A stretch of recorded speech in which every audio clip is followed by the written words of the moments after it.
Bon dimanche à tous et à toutes. Bienvenue à l'émission Autour du conte. Francis Desilets au micro. J'espère, chers auditeurs, que vous aurez passé une magnifique journée internationale du conte le 20 mars dernier. Plusieurs activités qui étaient au menu. Alors, je suis en compagnie d'une conteuse, d'une auteure, avec à la fois un passé d'enseignante et de chimiste. Tout ça passe par la France, l'Angleterre, pour se retrouver au Québec, ici devant moi. Bienvenue, Delphine Machon. Merci beaucoup, Francis, pour l'invitation. C'est un plaisir. On va se retrouver d'ailleurs ce soir au Dimanche de Conte, tous les deux. Alors, te voilà ici devant moi. Je commence souvent par une question qui est assez typique et banale, si vous m'écoutez parfois. Je l'ai dit d'entrée de jeu, chimiste en Angleterre, enseignante aussi en France. Le conte, il se retrouve comment dans ta vie à travers tout ça? Le conte, je l'ai trouvé en premier quand j'étais enfant, mais en tant qu'adulte, ça a commencé quand j'ai enseigné puis que je rassemblais les élèves autour de moi pour raconter des histoires. C'était mon moment préféré de la semaine. Tu as enseigné à quel niveau? En France, c'est de 3 à 10 ans. On commence à 3 ans l'école. À peu près le primaire ici, là? Oui, c'est ça. Maternelle primaire. Et donc là, c'était du conte, mais avec support écrit, là, avec un livre. Et quand j'ai eu mes enfants, je leur mettais des CD dans la voiture. Et ce qui leur plaisait le plus, c'était les CD avec des contes de tradition contés par des conteurs et des conteuses. Puis moi, je les aimais aussi. Donc ça, c'est ma première incursion dans le monde des contes en tant qu'adulte. C'est une bonne nouvelle que tu les aimes aussi. Oui, hein? Mais je pense que je les aime encore plus que les contes, pas mes enfants.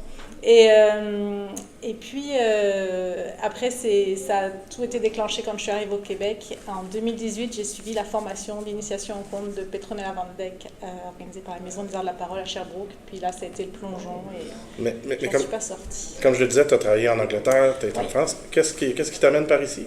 C'est le travail de mon conjoint. En 2017, on devait venir au Québec pour 1 an avec la famille et ça fait bientôt 8 ans qu'on est là. Donc, Et vous êtes là pour rester. Et on est là encore pour plusieurs années. Et encore une fois, son travail était dans la région de Sherbrooke, parce que c'est là que vous posez Oui, tout à fait. À l'Université de Sherbrooke. Oui. Bien beau coin de pays, s'il en est un. Tout à fait. Alors, pas longtemps après être arrivé, tu as écrit des livres pour enfants. Oui. Colin au Québec et Colin... Encore au Québec. Parce qu'il est resté plus longtemps que prévu. Ben oui, mais c'est ça. Puis là, dans ce livre-là, que je n'ai pas lu malheureusement, mais je me suis informé sur la chose un tout petit peu, c'est un personnage qui découvre les différences entre la France et le Québec. Oui. Une espèce de passage obligé pour tous les Français qui débarquent à un moment donné. Oui. Les expressions, les espèces d'idées reçues et tout ça. Tu es parti j'imagine, aussi un peu de ton expérience et de celle de tes enfants? Oui, elle a été une source d'inspiration. C'est pas un récit de vie, là. C'est vraiment des petites histoires tirées de l'imaginaire, mais j'avoue que notre situation familiale a un peu contribué à donner les idées initiales. Oui, ça a vraiment commencé quand on a fait la liste d'achat pour l'école. On venait d'arriver au Québec. J'imagine le mot cartable tout de suite. Les classeurs, les duotangs et les espadrilles, ça a été un beau moment. On ne comprenait plus rien. Pourquoi plusieurs cartables? C'est ça! Oui, parce qu'on va le dire aux auditeurs, un cartable en France, c'est ce qu'on appelle nous un sac à dos. C'est ça. Donc, si je vous demande... un cartable rouge, un bleu, un vert. 8 cartables de couleurs différentes. Donc, tout ça transparaît à travers le personnage. Oui. Est-ce que tes enfants avaient à peu près son âge? Ou... À peu près. Là, il y en a plus grand, j'ai 3 enfants. Ouais. En moyenne, on va dire que oui. Ouais. Et, bien sûr, tu l'as dit d'emblée que tout ça est librement inspiré du petit Nicolas de Goscinny. Oui. Quel personnage magnifique et attachant s'il en est un. Oui. Alors, si vous nous écoutez, là, courez vous procurer ce livre. Merci. Magnifique, j'en suis certain. Tu dis souvent dans tout ce que tu écris, dans tout ce qui te décrit, en fait, c'est Internet, biographie, tout ça, que tu aimes trouver le mot juste, que ça revient à quelque chose pas qui t'obsède, mais qui est marquant pour toi, qui est important. C'est quoi ton rapport à la langue française? Je dirais pas un amour, mais un grand respect. Pourquoi pas amour? je sais pas, là, spontanément, c'était le mot qui me venait, mais j'attache beaucoup d'importance aux mots justes, aux phrases bien construites, mais c'est aussi mon côté enseignante qui repasse par là. L'origine des expressions aussi Un peu, mais ça transparaît aussi bien à l'écrit qu'à l'oral. Là, quand je prépare mes contes, j'ai les images qui apparaissent, mais après, c'est vraiment le mot. Alors, c'est pas construit, là, mes contes ne sont pas appris par cœur, mais de temps en temps, quand il y a une belle tournure de phrase ou un mot pertinent, celui-là, je sais que je vais le garder. Oui, c'est ça, elle nous reste. Puis quand on ressort le conte, on a beau prendre tel chemin, on sait qu'il y a quelque chose qui va se retrouver là. Hein? Tu as vraiment plusieurs spectacles que tu présentes. Je suis d'ailleurs impressionné. Je pense que j'en ai compté 13 ou 14 différents, avec des ateliers et tout ça. Oui, mais c'est vraiment une offre absolument phénoménale. Et on peut en parler de quelques-uns. Tu as un passé de chimiste, scientifique, donc quelque chose qui court en toi. Tu as décidé de faire un spectacle de contes qui allait allier les deux univers, le conte et les sciences, qui s'appelle C'est où demain? Tu as même fait une conférence avec ça? Oui. Comment tu le présentes? Oui, ça c'est un projet, c'est un de mes premiers gros projets, mon premier spectacle solo en fait.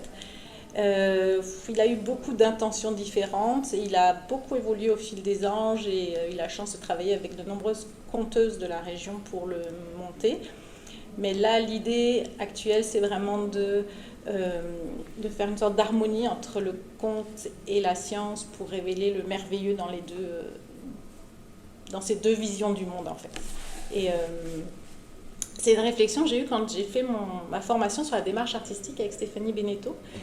Je me suis dit, moi je suis scientifique, j'ai un esprit critique, rationnel, je ne sais pas si c'est compatible avec l'irrationalité des contes merveilleux. Puis en fait, si, ça marche très bien. C'est juste que ce sont deux visions du monde différentes et puis qui peuvent s'apporter l'une à l'autre. C'est ça, ton côté rationnel, pragmatique, comme tu te décris, avec l'univers merveilleux, tu réussis à faire ça se rejoindre. Mais est-ce que tu avais déjà les deux en toi? La personne qui peut croire aux histoires, aussi folles soient-elles? Oui. Donc, on marie ça, la scientifique veut s'évader et... Tout à fait. Et prête à croire à ce qu'on lui raconte. Je suis prête. À partir du moment où on commence par Il était une fois ou n'importe quelle autre formule, je suis prête à tout croire. Je dis souvent ça aux enfants qui viennent me voir après, quand on fait des écoles et tout ça. Est-ce que c'était vrai ça? Est-ce que c'est... L'important, c'est pas de savoir si c'était vrai. L'important, c'est d'y croire. Et souvent, ça les fige un peu, puis ils se mettent à réfléchir, on peut passer à autre chose.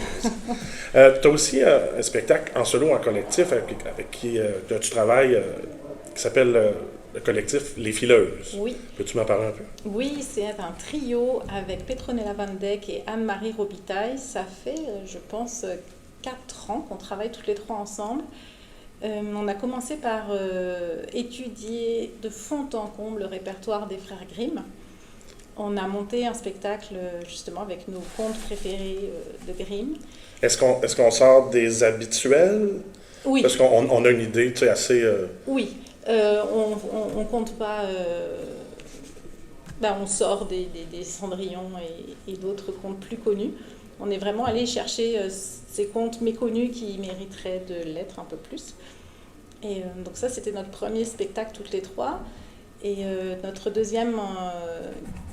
qui est en cours, là, qu'on présente en ce moment, s'appelle Muse mythique. C'est un spectacle sur les femmes dans la mythologie grecque.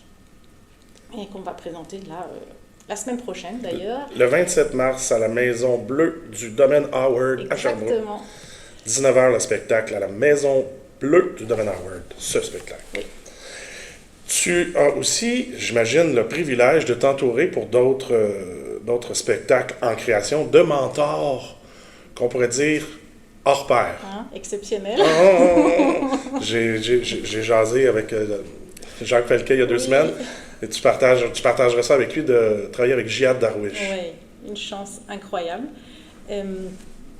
J'ai découvert il y a quelques années, une grosse année, le conte des 2 frères conte égyptien qui a presque 4000 ans. Est-ce que c'est Isis Osiris ou Non, c'est pas c'est ça. Vraiment, là il y a le mythe d'Isis Osiris, mais là c'est vraiment un des plus vieux contes dont on a une trace écrite. Là.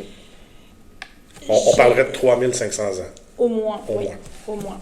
Il y a des résidus de papyrus de cette histoire qui sont au British Museum à Londres.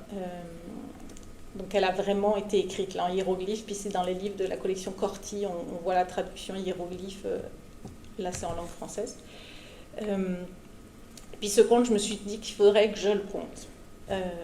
Et la meilleure personne que je connaisse pour s'intéresser au conte du Moyen-Orient, qui m'aiderait à déchiffrer toute la symbolique de ce conte, c'est Jihad Darwish, avec qui j'ai déjà eu la chance de faire des formations.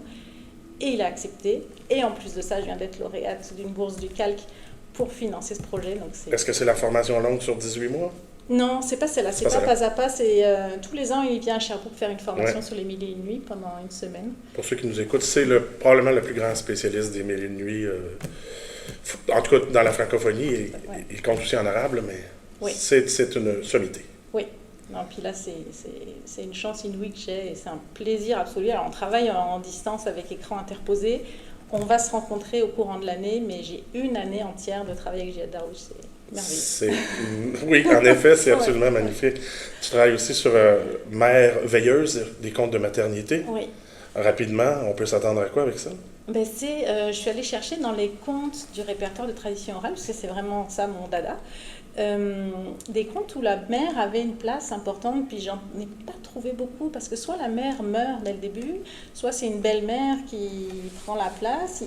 Il n'y en a pas tant que ça. Il y en a plus dans la mythologie, je dirais, mais dans les contes merveilleux, j'en ai pas trouvé beaucoup. Puis je me suis intéressée à la place de la femme, parce que souvent on a le récit initiatique du héros, de l'héroïne, qui va traverser des épreuves, et puis elle se marie, éventuellement a des enfants ou pas, puis ça s'arrête là, comme si après c'était une évidence que ça allait être facile. Non. On a parlé de plusieurs de tes spectacles. Avant de t'écouter conter, on va aller écouter une chanson. La chanson, c'est Paroles du bout du monde de Grand Corps Malade et Ruda. Oui. On vous revient après. Alors, pourquoi cette chanson, Delphine? Ben, déjà, Grand Corps Malade, c'est un artiste que j'admire. Je l'ai déjà vu 4 fois en concert, dont la semaine dernière à Sherbrooke, chance inouïe. C'est pas un secret, mais il habite en ce moment à Montréal. Oh. Peut-être qu'il nous écoute. Puis pourquoi cette chanson? Parler des origines d'une histoire, rechercher la source d'une histoire, c'est un peu ce qu'on fait, nous, les conteurs et les conteuses, à chercher les différentes versions. Et c'est la continuité... c'est ce qui va annoncer le petit conte que je vous ai préparé maintenant. Le micro est à toi. Merci. Dans les tout premiers temps, un homme marchait. Il traversait des forêts, des vallées, des champs de pierre, des déserts. Et partout où il allait, il s'arrêtait et il écoutait. Les pierres, les feuilles, les fleurs, tous lui parlaient, tous et toutes avaient une histoire à raconter.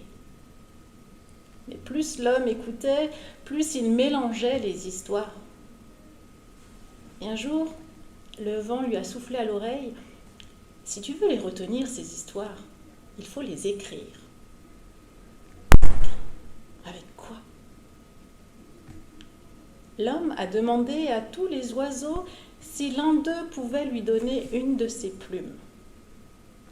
Personne n'a voulu. « Mes plumes sont trop belles. Mes plumes me tiennent chaud, mes plumes sont pour mes enfants. » Et finalement, c'est le grand oiseau marabout qui est allé voir l'homme, qui lui a dit « Moi, j'ai exactement la plume qu'il te faut. » L'oiseau de son bec a fouillé dans son plumage, a tiré d'un coup sec, a donné à l'homme une grande plume effilée. Et l'oiseau et l'homme sont partis ensemble. Ils sont allés au bord de l'océan. Ils sont allés en haut des volcans. Ils ont traversé des pays. Et l'homme écrivait. Il écrivait le soleil et les étoiles, il écrivait la mer, il écrivait le fond de la terre. Et tout ce qu'il écrivait, c'était sur des morceaux d'écorce, des peaux de bêtes séchées, qu'il emportait avec lui. Mais arrivé le moment où ses bras étaient encombrés, il s'est arrêté dans un village. Il a demandé sur les conseils de l'oiseau marabout qu'on lui apporte une jarre. Il l'a remplie d'eau de pluie. Il a déposé au fond de la jarre les morceaux d'écorce et les peaux de bête. Il a laissé tremper toute la nuit. Au petit matin, les histoires s'étaient diluées. Et l'homme a bu. Il a bu toute l'eau de la jarre. Et aussitôt, les histoires sont entrées en lui, ont imprégné sa mémoire. Et s'est mis à raconter dans le village. Il a raconté le soleil, les étoiles, le fond de la mer, le centre de la terre. Il était devenu le premier conteur d'histoires. Alors vous qui écoutez, si un jour vous voulez conter, buvez. Mais buvez pas n'importe quoi, enivrez-vous de contes d'autrefois et surtout buvez jusqu'à la dernière goutte. Sinon vous risqueriez d'avoir un trou de mémoire. Merci beaucoup. On va passer une entrevue que j'ai réalisée avec Yolène dans le cadre du Festival de contes et menteries qui se tient dans la ville de Québec dès cette semaine. Frédéric. Je suis en compagnie de Yolène pour discuter du Festival de contes et menteries à Québec. À l'heure où on se parle, il y a déjà un événement de passé, le soir de mémoire, qui se tenait pour la Journée mondiale du conte. Mais Yolène, il y a encore plein de beaux spectacles à venir pour ce festival. Oui, bonjour Francis. Hey, bonjour, bonjour, j'ai parti ça raide un peu. Mais non, c'est correct, on va à l'essentiel, hein. Aujourd'hui, on n'a pas beaucoup de temps pour se parler. C'est Fait que ça. oui, il reste une activité qui est en collaboration avec Manif d'Or le 30 mars, qui est Histoire au fil de l'eau. C'est un conte et café, c'est une activité familiale. Et puis, à part l'animation à 13h30 par Valou Forêt sur des histoires de la rivière Saint-Charles, il y a une petite rencontre après avec, on peut prendre une petite boisson chaude, puis rester avec la conteuse, puis l'équipe des Amis imaginaires et de Manif d'Or. Ensuite, on va se revoir pour les auditeurs, auditrices qui pourront être présents à Québec. Ça va être à la Maison de la littérature et du 3 au 5 avril qu'on va être là avec 4 spectacles différents. Le gros du festival. Oui, le gros du festival, c'est dans le fond, comme beaucoup d'organismes, cette année, on est obligé de réduire un peu la programmation, faute de Ouais, subventions. ouais, malheureusement, hein. Malheureusement, c'est ça, c'est une situation très répandue, mais on voulait tenir le coup et surtout pas sauter une année. Alors, dès le 3 avril, on va accueillir notre visite de Belgique à la Maison de la littérature avec des conteureuses de Québec et environ. Et puis, on va faire le 4 avril le spectacle Guerre et Poux, qui est un spectacle qui a été créé en Gaspésie par 2 artistes allochtones et 2 artistes des Premières Nations. Puis c'est un spectacle qui est réinterprété en langue des signes québécoise. Et on va J'adore ce titre de spectacle. on a eu beaucoup de plaisir à trouver un titre, mais Guerre et Poux, ça a été mon préféré, puis les autres m'ont laissé aller avec ce choix-là. Alors, Et là, et oui, là, on aura toujours les traditionnels chicanes de clocher et concours de menterie, j'imagine. oui, tout à fait. C'est nos incontournables, parmi les incontournables, en tout cas, du festival. Cette année, c'est une seule cohorte de 5 menteurs, menteuses qui vont nous convaincre le samedi après-midi, 5 avril. Ils vont tenter de nous convaincre que leur patelin est le plus spectaculaire, animé par Ève Dufour-Savard, qui est toujours là d'une édition à l'autre et qui est juge aussi dans le concours de menterie le soir même avec Michel Marcoux, Patrick Hébert, notre chasseur de temps, et Nicolas Jobin qui l'anime. Alors, la visite de Belgique, les conteurs des Premières Nations, puis une conteuse locale qui est Marie-Hélène Vézina qui vont s'affronter en chicane de clocher l'après-midi puis en concours de menterie le soir. Peux-tu nous nommer les autres participants avec Marie-Hélène? Oui, Jocelyn Sioui, il y a Evan Kwakwa-Pichiche, il y a Jackie Druot et puis Cindy Snassens qui sont de Belgique. De Belgique. Et puis, parmi les autres participants, on a du monde de Québec, on a Jacques Hébert, Geneviève Marié, on Mhm. a, qui j'oublie, Lynn McGowan, et puis il me manque une personne, c'est Dominique Delonchamp, qui est Dominique bien Delonchamp. connu souvent du public du conte, hein. Hey, merci, Yolène. Je te souhaite une magnifique édition 2025 et surtout que les fonds reviennent pour que tu puisses retourner à une formule plus normale de ton festival de Ouais, conférencier. plus rempli, mieux garni. Merci beaucoup de l'invitation, Francis. C'est un Bonne suite plaisir. d'émission, bonne suite de saison. On s'en reparle bientôt pour d'autres événements. À bientôt. À bientôt. Alors, c'était l'entrevue avec Yolène. Pour vous procurer des billets ou pour tout simplement consulter la programmation de façon plus exhaustive, vous allez sur Les Amis Imaginaires au féminin, Les Amis Imaginaires avec des s.ca. Vous allez trouver là la programmation ainsi que la billetterie solidaire et flexible, puisqu'il y a des tarifs qui s'ajustent selon les budgets. Il y a moyen aussi de donner un petit coup de pouce, puisque vous l'aurez entendu, la culture souffre de coupes assez drastiques un peu partout, incluant ce festival. Alors Delphine, entre ton travail pour la Maison des Arts de la Parole et tout ce que tu fais en collégialité et en sororité et en continuité avec tout le monde dans la région de Sherbrooke. Tu as aussi des spectacles qui s'en viennent. On te retrouvera, comme on le disait tout à l'heure, mais pourquoi pas le rappeler, puisque c'est le 27 mars, c'est tout bientôt, c'est cette semaine. Muse mythique qui sera présentée avec le collectif Les Fileuses à la Maison Bleue du domaine Howard de Sherbrooke, c'est à 19h. Et tu auras aussi le 24 avril au Café Baobab, où tu t'impliques aussi avec le Cercle des Conteurs. Oui, ça fait 4 ans que j'organise des soirées mensuelles dans ce café. C'est une très belle place, un café communautaire avec une scène, de la technique. Ouais, très fédérateur au niveau de la scène culturelle, de ce que j'entends et de ce que je vois. Et puis c'est du conte de tradition qu'on présente et on a un public qui se fidélise, on remplit la salle, on est obligé de rajouter des chaises. C'est un très bel endroit. Toujours une bonne nouvelle, ça. Oui, hein? Tu y présenteras le 24 avril Conte de serpent.